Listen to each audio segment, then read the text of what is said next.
Great. Thank you. Good morning. Thank you, BJ, and thank you to the Brampton Board of Trade for having me here today. We're all going to be skilled with the microphone. Okay. I am really excited to be here to share some insights. I'm going to move this over. Look at that. Gleaned from a career studying cities and how they work and how their economies work, how innovation works and happens, and the data that supports my understanding of that.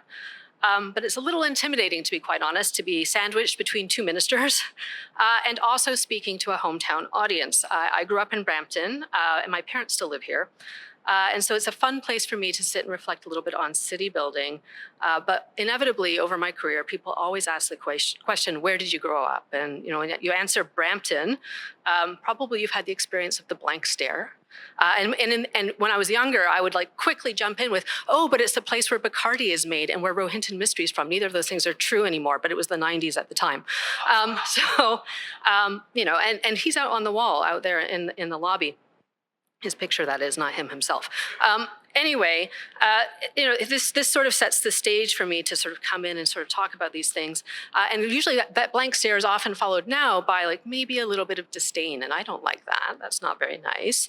But that disdain kind of comes from Brampton. And eventually I say instead, oh, just outside Toronto. And eventually, I'll be honest, I just started saying Toronto. And that actually gets at the crux of the issue of being an edge city like Brampton. Really what we have to do is sort of struggle with having an identity of being a city on the periphery of a bigger major center that people know and recognize across the globe, and being a place that's proud of that identity and being a part of a bigger metropolitan region. So this is a real challenge, and this is sort of where we shift from a nice story about me growing up, and I really don't want to do that for half an hour. I don't want to bother you with those stories. But I do want to talk a little bit about the ideas around city building, what makes a city work and tick, be successful and competitive, and a really nice place to live, work and play, a place to visit. All these things, and being affordable and inclusive, all kind of key characteristics of cities that we want. We want those kinds of cities. So that's sort of my agenda for today. Oh, look, there's my title. I have some design skills. I did all my own slides, but I don't know if I have skills around using the technology. So anyway, this is the presentation for today. It's a nice pieces of the Brampton skyline. And what my agenda really is talk a little bit about what makes cities edgy, kind of work through those kind of key ingredients, talk about some of the challenges on the horizon, and kind of just end up with some final thoughts on this matter. With some pointing to examples in Toronto, but also in Brampton, but also thinking about more local examples from around the region, but also globally. I think we need to be a little bit more inspired in our thinking around that. And that's really my job. I can, take that time to, work at 30,000 feet and scan to see that. That's what my job is as an academic, is to do that kind of work.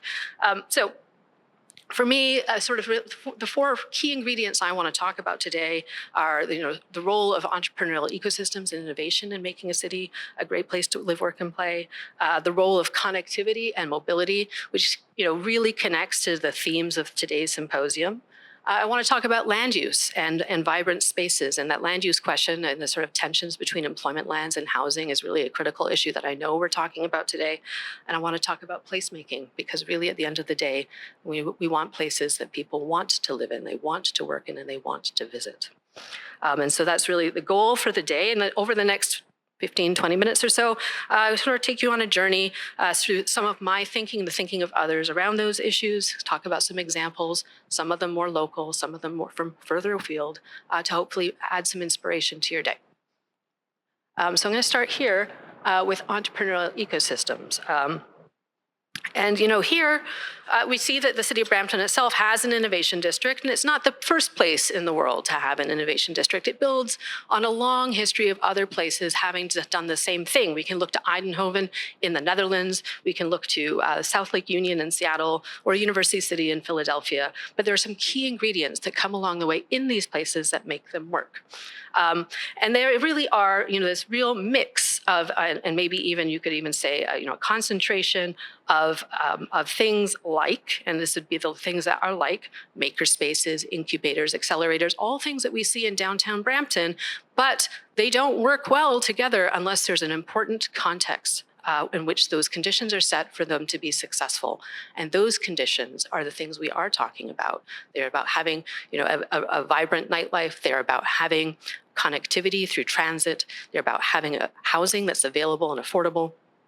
And those kind of things are really critical. And if they're not dealt with in an intentional way, providing proximity to these kinds of spaces, they're going to fall flat. And this is what we see in the literature, that the kinds of innovation investments that the City of Brampton is making will work best when the environment around them is supportive of that work. And that does mean having transit, having access, having connectivity, having opportunities to build networks to other places as well. So Brampton is going to be better if Brampton's connected to other places, both regionally and possibly internationally as well, right? So we need to really think through those pieces very, very carefully. In the game of economic development, the only way to build the economy, there's really only three ways to do it. You either attract new businesses, you grow your existing ones, or you start new ones, right? There's really only three ways to grow from an economic perspective. From a population perspective, it's a bit of a different story.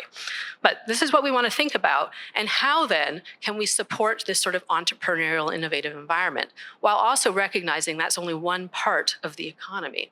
It's an important part of the economy, though, because that's where the new ideas are going to come from.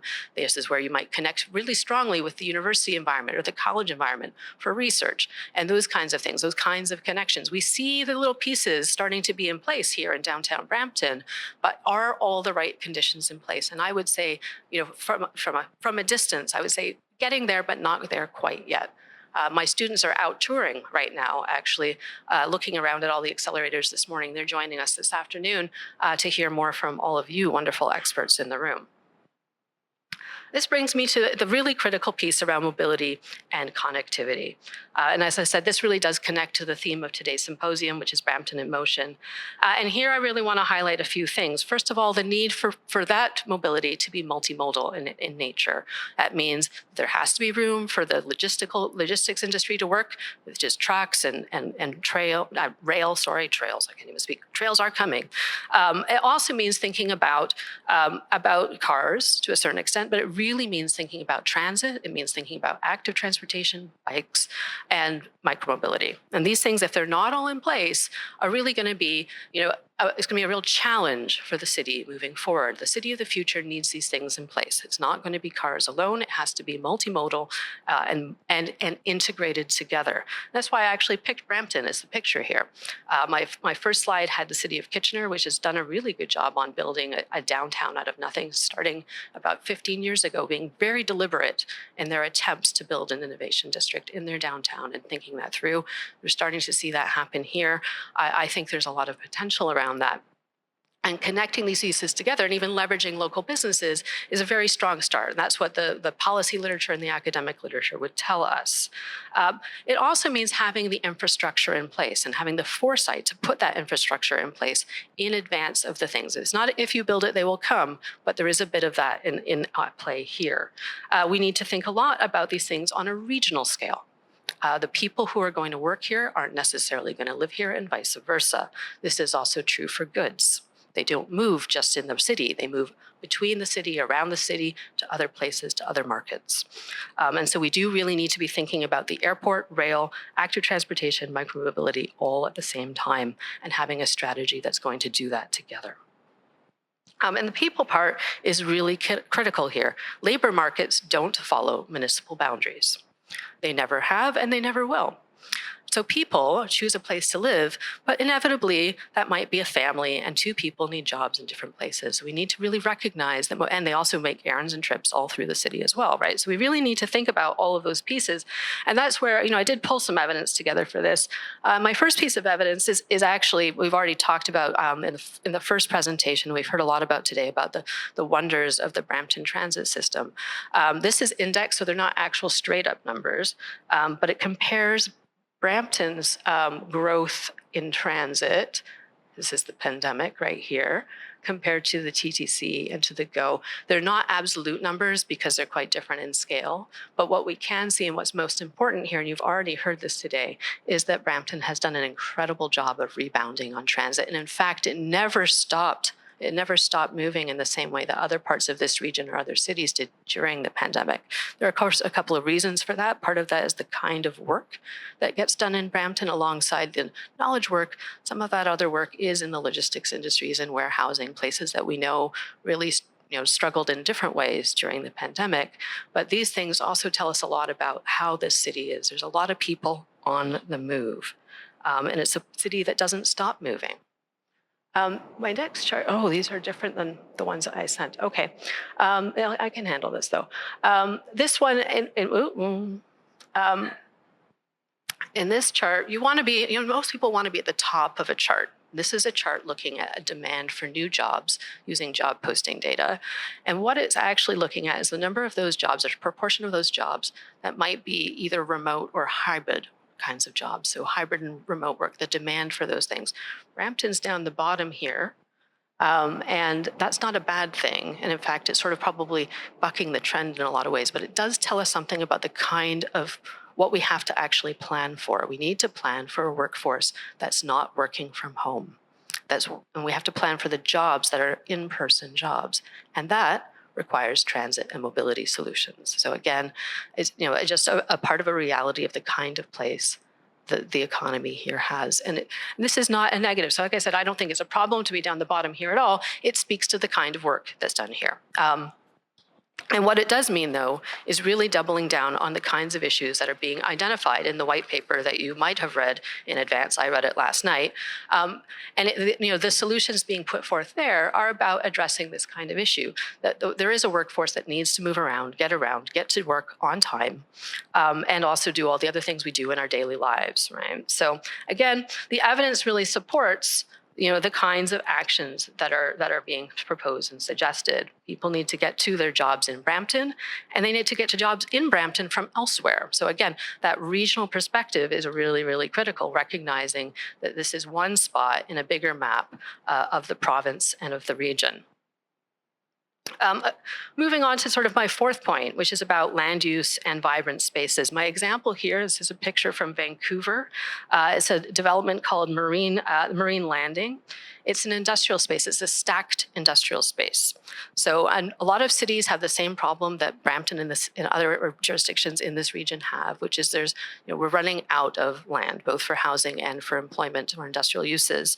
And so a lot of jurisdictions have taken a regional approach to managing this problem. It makes a lot of sense. Again, companies and people don't necessarily see municipal boundaries in the same way that we might. And we have to think about that very carefully. And so one way, and a number of cities have done this, is to think about regional strategies around employment lands and managing them. Sydney in Australia has done this, Seattle in Washington State in the US, and Vancouver have all done this quite successfully.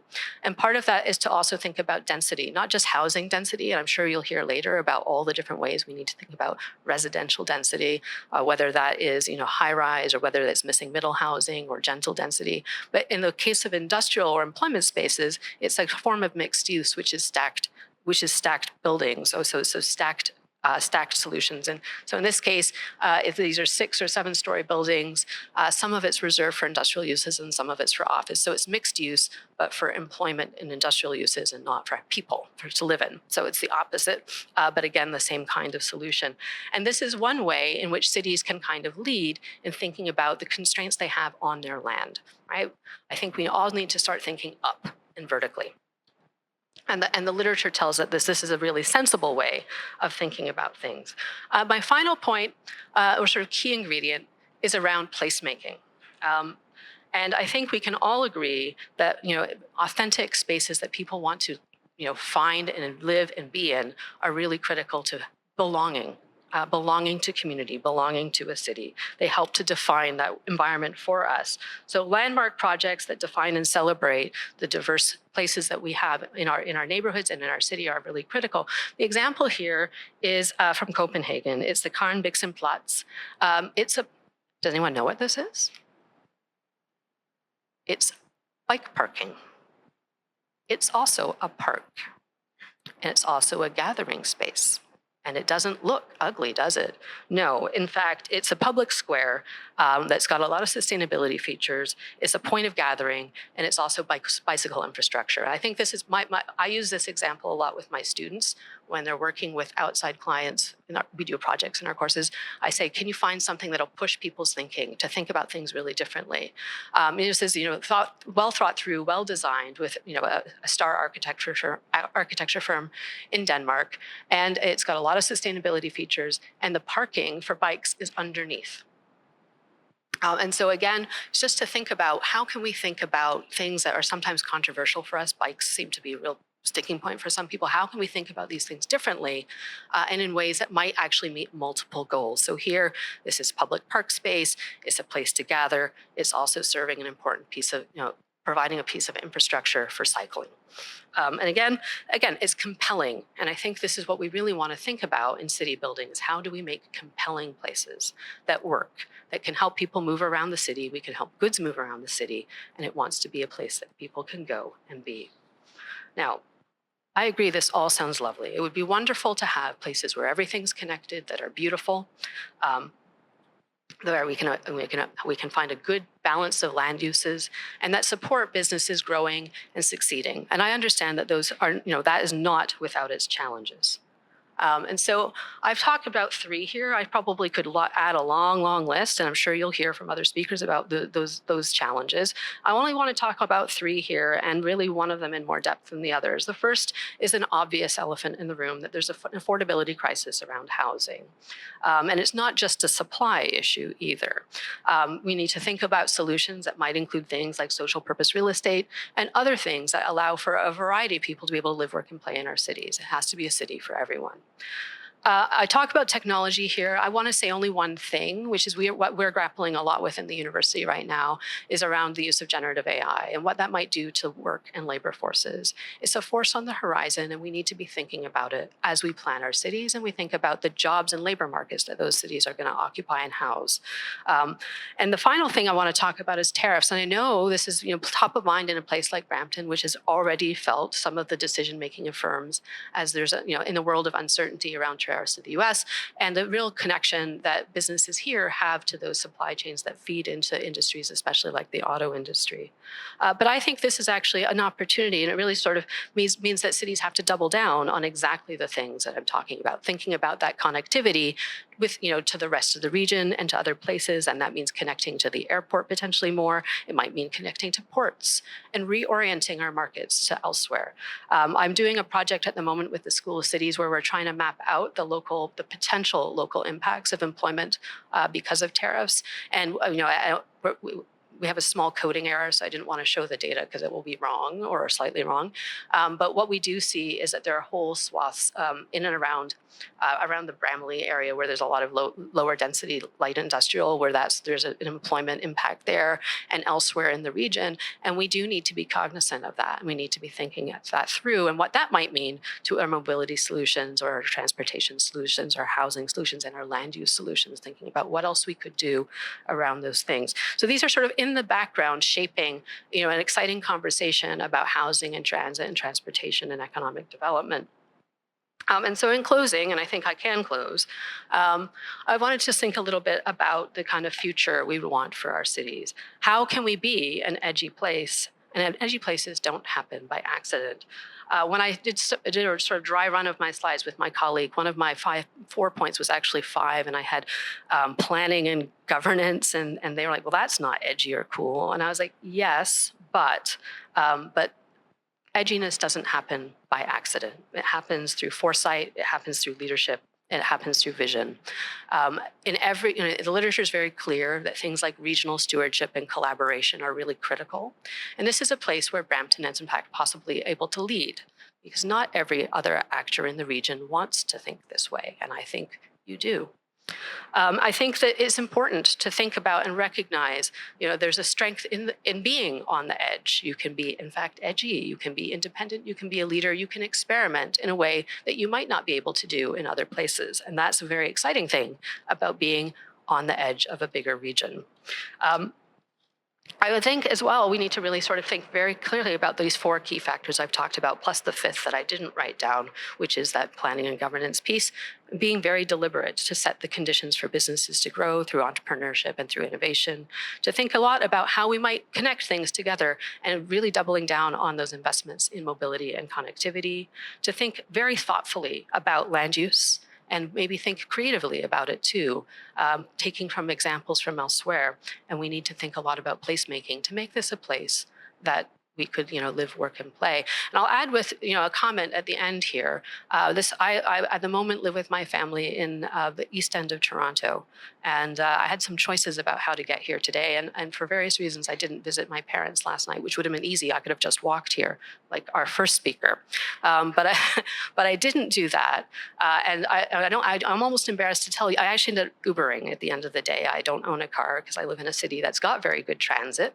But the bus, if I could be able to take the bus, if I was able to take the subway and the train that I wanted, it would have been a 45-minute journey.